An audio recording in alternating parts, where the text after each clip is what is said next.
Hello, good people. This is Dr. Lou. For this episode, we're going to look at some key text, some seminal text on the study of religion.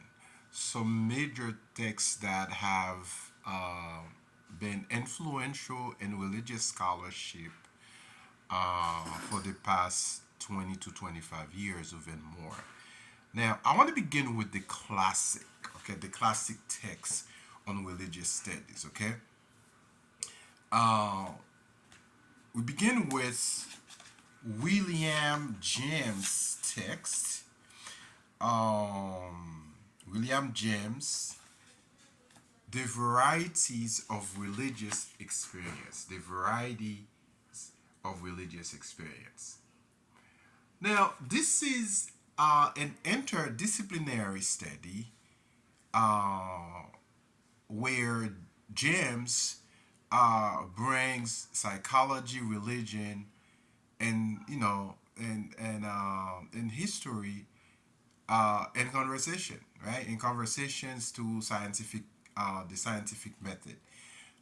This is a brilliant book. This is one of the most important texts written by an American philosopher. He was first published, I believe, in 1902. About the same year, Du Bois, I think Du Bois produced The Souls of Black Folk, 1903 or 1901, something like that. Like Du Bois's work on religious study, it's a seminal text, The Souls of Black Folk, where Du Bois expounds on the religious experiences of the Africans, right? Of the Africans in the United States, okay? So I would argue, we begin with Du Bois' classic text, The Souls of Black Folk, and the Varieties of Religious Experience by William James, who was a philosopher. Um, One of the arguments James makes in this text is that the individual religious experiences within us, rather than the precepts of organized religion, were the backbone of the world's religious life. Okay, so he talks about conversions, uh, repentance, a key concept in religion, mysticism, and the idea of sainthood. Then his ethnographic observation about personal religious experiences. So he uses all these amazing experiences, concepts to substantiate his um, his his his claim. His claim. Um, Again, James is also known for his major work on psychology, principles of psychology, which he published in 1890. Some people would say this was his major master work, and then on 1897 he published Will to Believe, Will to Believe. In 1909, he published Pluralistic Universe. So these are some of the major texts, especially Will to Believe. That's a central text too in religious study. Okay. Anyway, get a copy of this, The Varieties of Religious Experience, which you can get on half.com or Amazon for a cheap price. Now, Frederick Schleiermacher, right, published on religion speeches to its cultured despisers.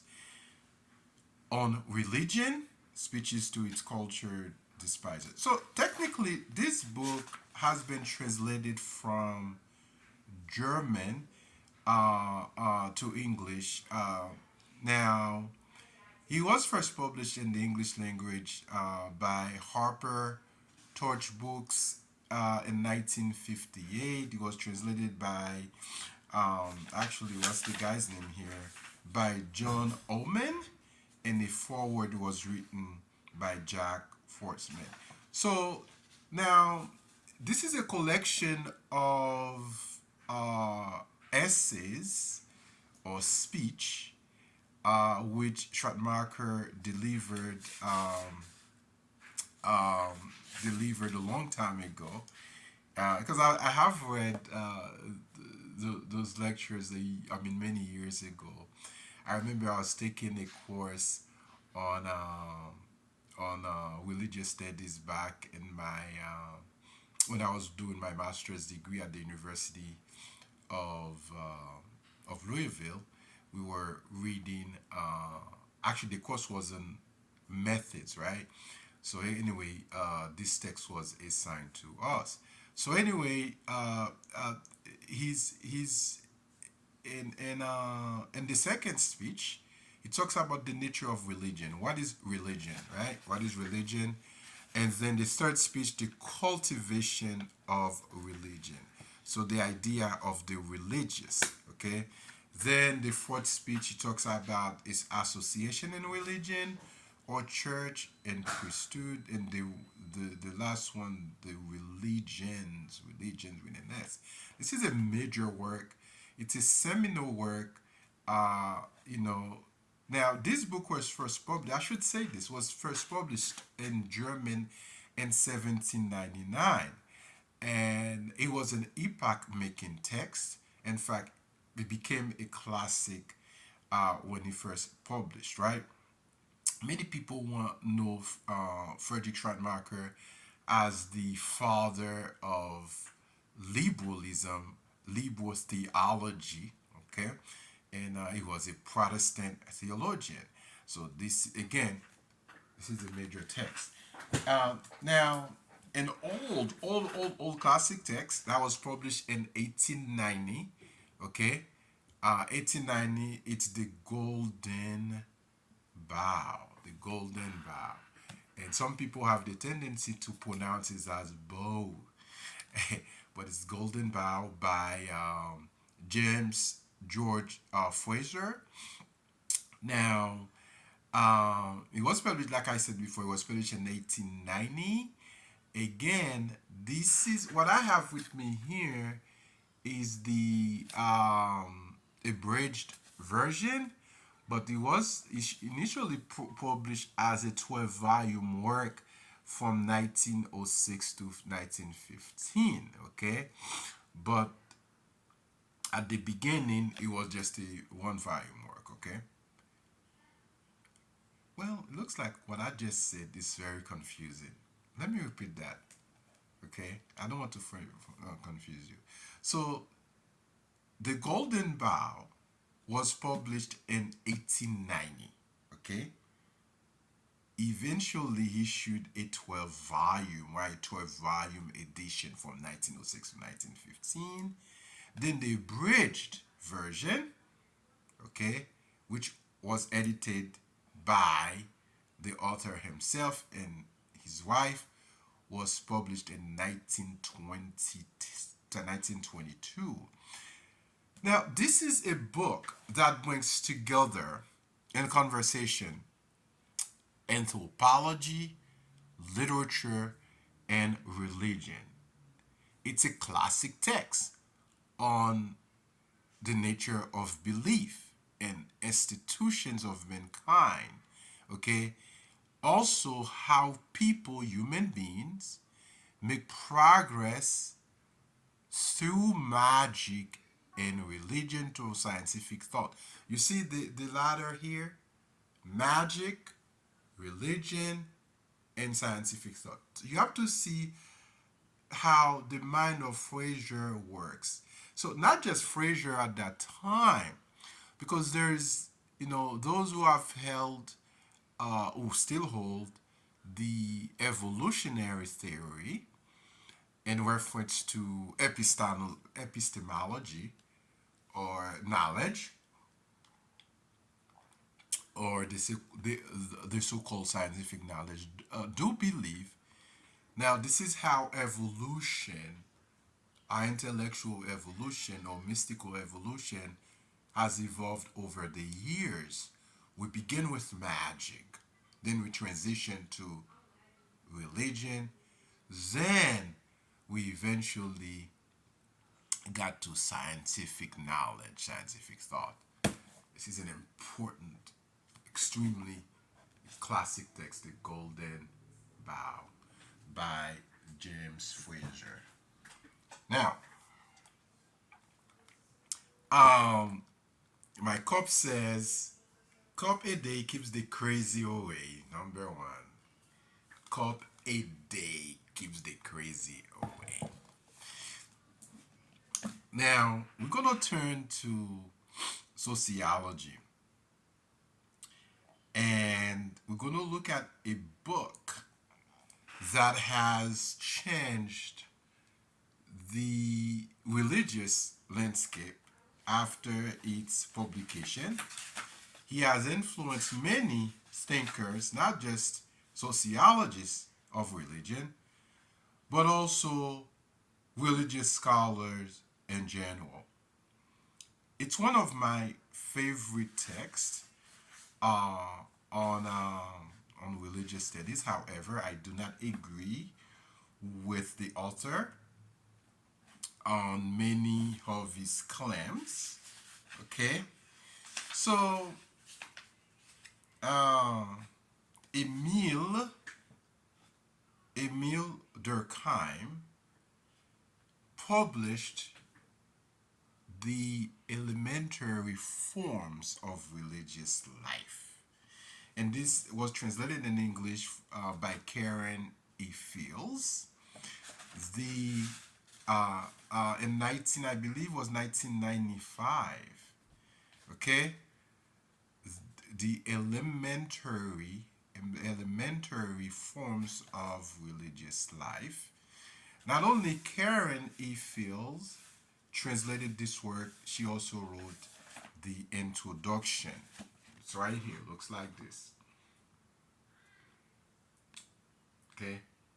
One of my favorite chapters in this book is Durkheim's analysis or discussion on the relationship between the sacred and the profane. In fact, this is the book that has influenced the great Haitian eth- anthropologist, ethnologist, uh, Jean Price Morse, when he published Ainsi par la langue, thus spoke the uncle in French, where he makes a defense of the Afro-Caribbean religion known as Vodou. So you can see Durkheim's marks and endpoints, even his methodology, everywhere in this book. I wrote an article maybe 9 to 10 years ago showing the impact of Durkheim's method and analysis on Jean-Paul Mars and Ainsi par la langue, thus spoke the uncle.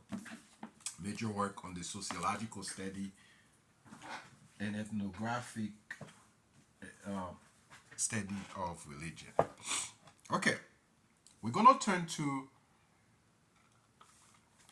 some really modern text because we begin 1790, 1890, 1906, Du Bois, William James, Fraser. Now, we're going to turn to some more recent works. Some, again, those books have become classics.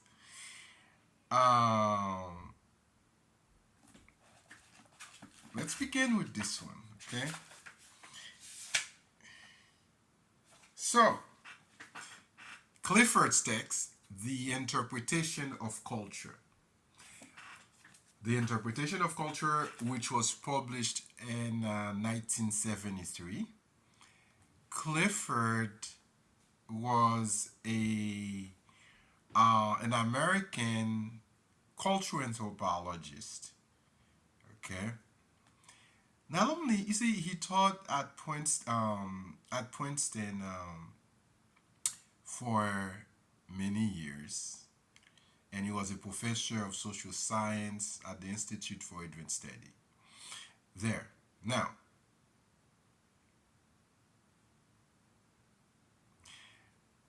this book begins with the idea of culture. What is culture? Then he argues religion should be understood to what is called as a cultural system. As a cultural system. This is what he develops in part two. Then he would define ideology as a cultural system in part four. Listen to this. So he defines culture, okay, how culture has had an impact on human beings, and how we, members of the human species, have evolved through culture, have we acquired growth, okay, and maturity. Then he's going to see religion not only is a part of us, but it's a cultural system, right?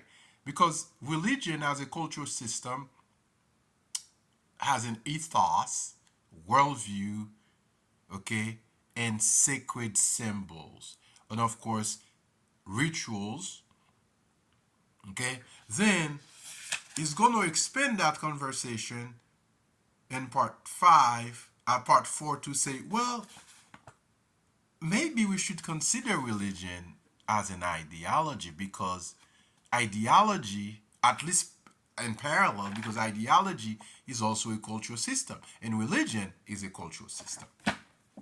Great text. I have used this text so many times whenever I write on religion. Okay, so Talal Assad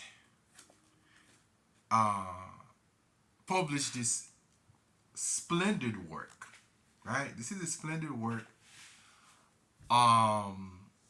It's called Genealogies of Religion, Discipline and Reasons of Power in Christianity and Islam.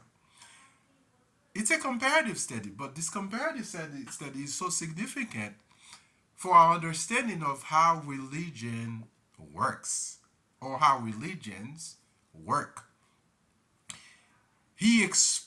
Assad explores how religion as a historical category.